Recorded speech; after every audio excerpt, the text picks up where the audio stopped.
I'm sure you're familiar with Derek Chauvin, the police out of Minneapolis that actually murdered George Floyd live on TV in front of the nation. He was just recently sentenced to 22 years. Do you feel as though that was enough time for the crime that he committed? No, I don't. I don't feel as though it's enough time because I know people who done got 22 years for selling weed. I know some of those people too. In light of what we have gone through, I'm satisfied with it because there's been so many who got nothing. They didn't even get 22 hours. And the fact that he got 22 and a half, my prayer is that he will serve all 22 and a half and not be allowed to see the daylight for 22 and a half years. I'm kind of on the fence. You know, it's a good amount of time, but in the manner he did it, with the carelessness that he did it, like I don't know if he should be able to come back. I don't know, but at the same time, I feel like it's all kind of trickery.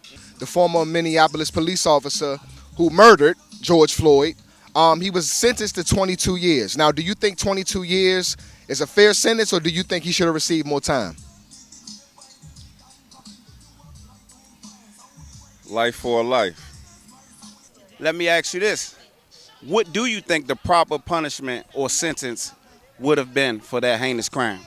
It's kind of difficult to talk about because in America, you get penalized for crimes. But if you go to the word, vengeance is the Lord's. So we supposed to leave everything into the Lord's hand, and He's going to take care of it. But in this country, if we're going by their rules, everybody should have to be acceptable to the same rules. If I get 25 years for selling weed, he should get 45 years for killing somebody. Do you think that his conviction will force the judicial system to fairly judge cases when in terms of police brutality against African Americans?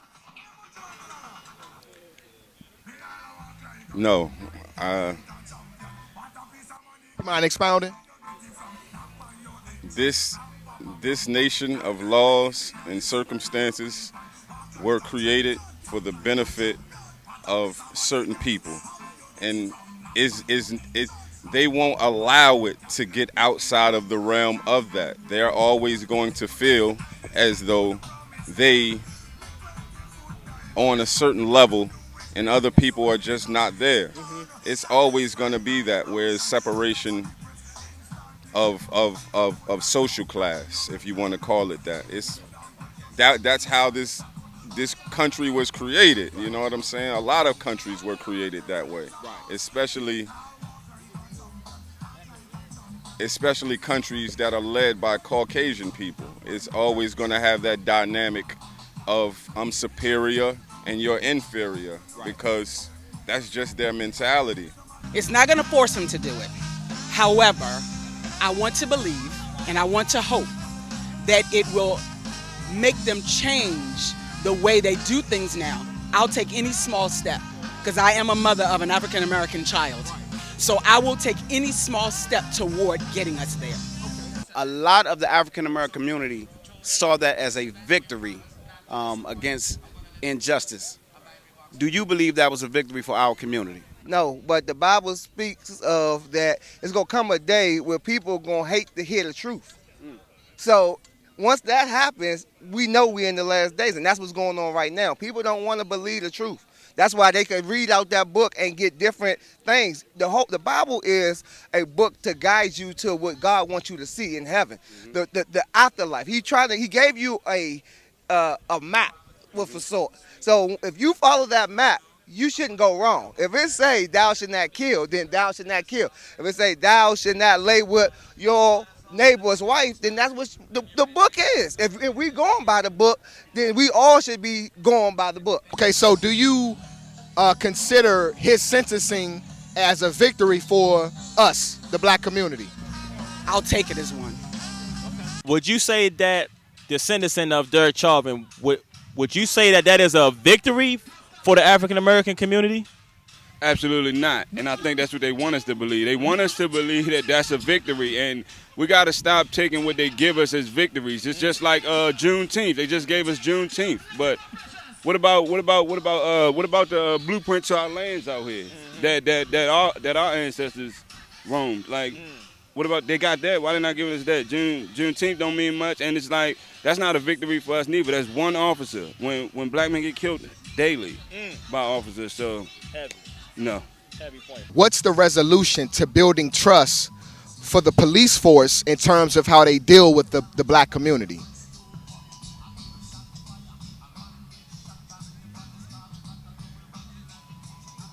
I mean, again, we have to go back to the root cause of why the police was established in the first place.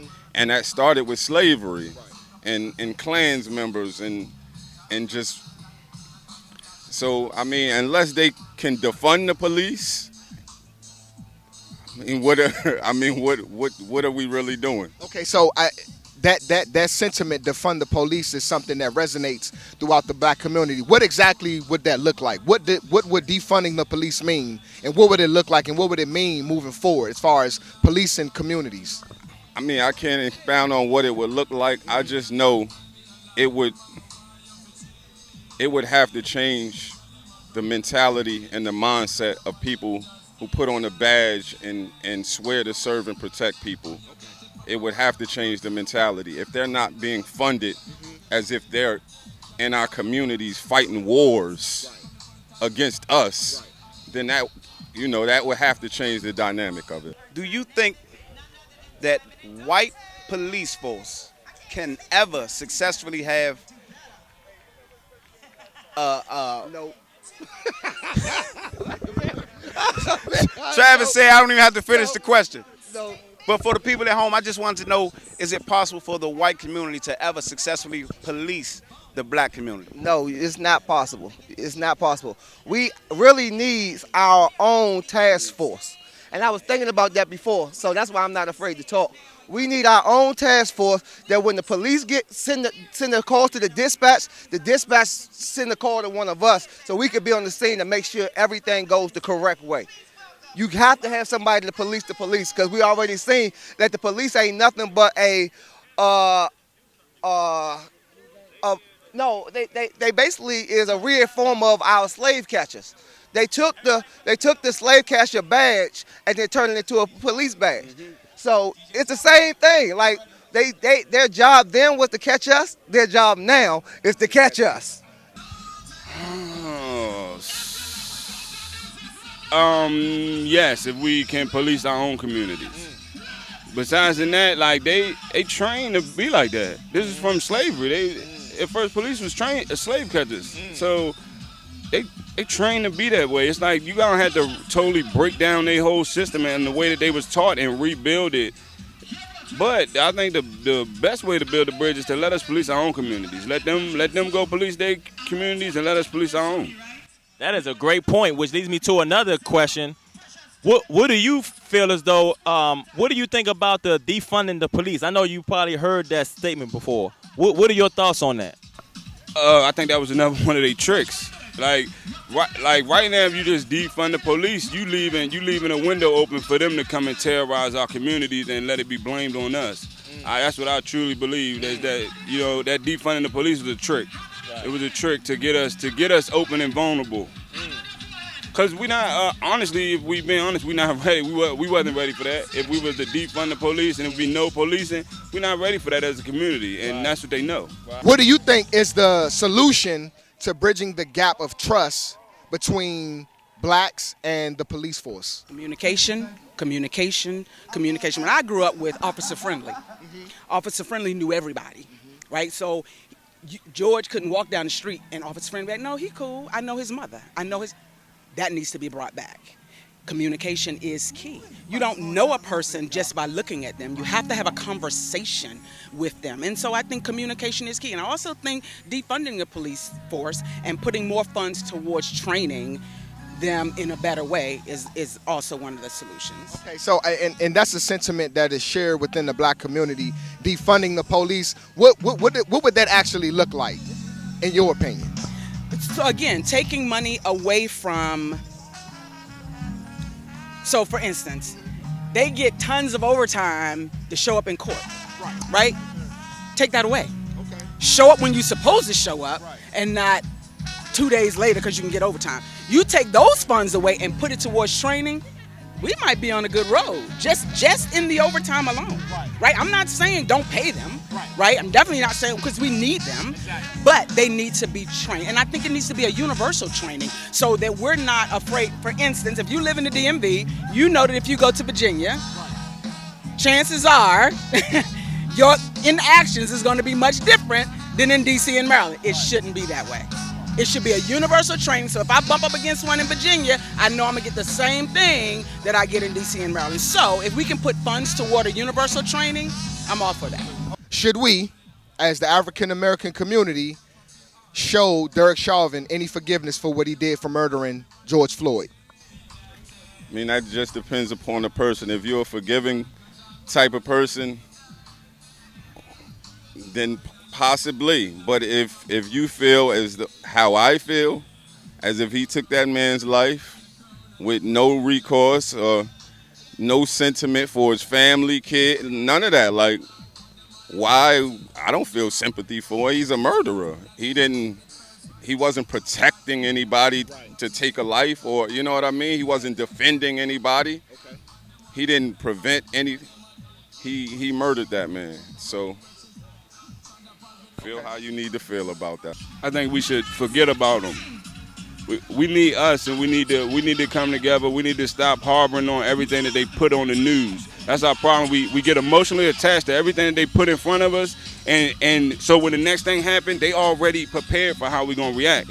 We need to forget about. I know, no disrespect to George Floyd or anything like that, but we need to forget about it and move on.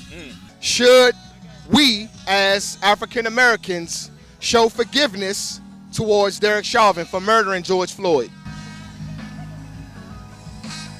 Okay. So the problem I have with that question is I feel like we're always expected to do that. I'm not saying that we shouldn't, but I think we're always expected to be the ones to do that. When I'm ready, I will. Until then, I won't. With a judicial system that is primarily set up by our oppressors, will there ever be a chance for the so-called African American to receive justice in America? Nope. If we're gonna be one people, we need to tear it all down and build over. Because even if we tried to live today's laws, the laws was written so long ago, they never pictured this day. They never knew we were gonna have social media. They didn't have cars then. They didn't have streets then. So how can them laws be applied to today when they didn't know the resources and the life we will be living today? Outstanding point. If I can just leave you with one scripture, can I get that Habakkuk 1 and 4? This is the book of Habakkuk, chapter 1, verse 4. Therefore the law is slacked. Therefore the law is slack. That's what we just talked about. This is a book that was written thousands of years ago, but it's given us a prophecy. Read it again. Therefore the law is slacked, and judgment doth never go forth. It says, in judgment doth never go forth. So out of all the murders that we've witnessed our community have by the hands of our oppressor, this is probably one of the first times that he's actually been convicted. Now, even though he went convicted, we still see that the judgment was slack, right? For the wicked doeth compass about the righteous. The who? The wicked doeth compass about the righteous. Therefore wrong judgment proceedeth. Therefore wrong judgment proceedeth. The Bible makes it plain and clear. That's the Bible. I never heard that book. I'm about to find that. Listen, ladies and gentlemen, with that, we want to say shalom. We had a great interview with our brother Travis, and you heard it from the word of the Most High God. Shalom, Most High, and Christ bless. We used to scream black power while heroin was pushed. But at the end of the day, nothing's in vain. IUIC has been given a vision. The tents of Judah has risen. Many has attempted the mission, minor murmuring, omitting, and missing the mark. Just reading that he had the flame of fire in his eyes gave us the spark. We on Paul's mission. We out on the road, purple and gold, from Mexico, Cuba, Haiti, Ghana, Sierra Leone. 144,000 boots banging, concrete crackling. These are our men repented at heart. The scriptures is proof. IUIC, we deliver the truth.